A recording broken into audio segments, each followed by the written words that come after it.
Small world networks. What's the definition of that? Three people. So think about a group thread that you have going on in your text messages, right? You, friends, family, whatever it is. That's a small world network.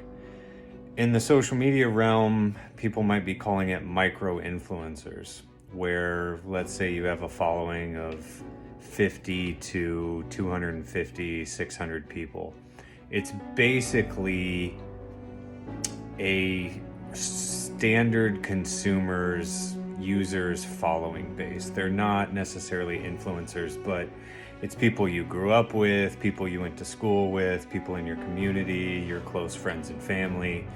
And those people often will pay closer attention to what you're doing. It's your small world network.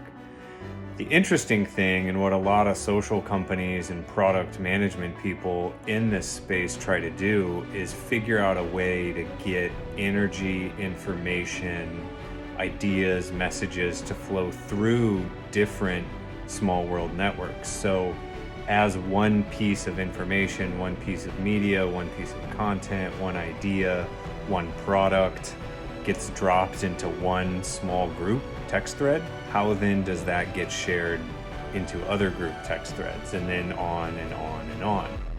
And I think that's a big deal, not only because we're talking about how messages spread on the internet and, you know, this word of mouth, which is so valuable and what everybody wants for their business, for their organization, for themselves, honestly.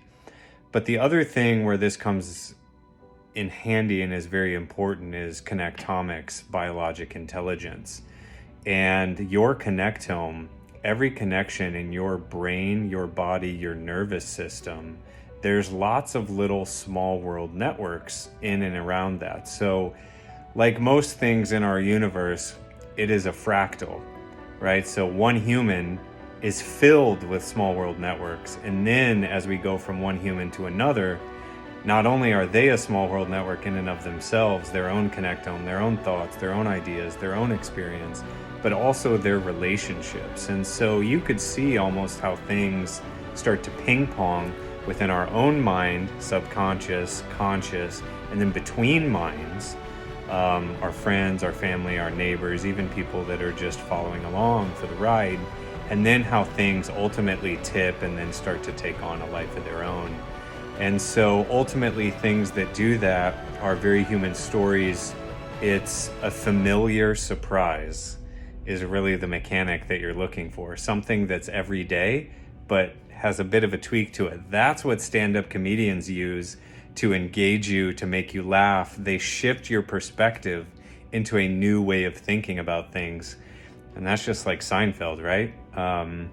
So yeah, small world networks. There's a lot of fascinating ideas there. So as you think about designing systems, start with small world networks and then think about how bits of information, ideas, products, services, even financial services transfer, flow of money, flow of thoughts, flow of emotions, flow of frequencies and vibrations move between one and another.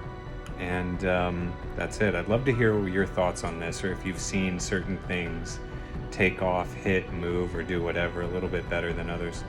That's it. Have a great day. Have a great weekend.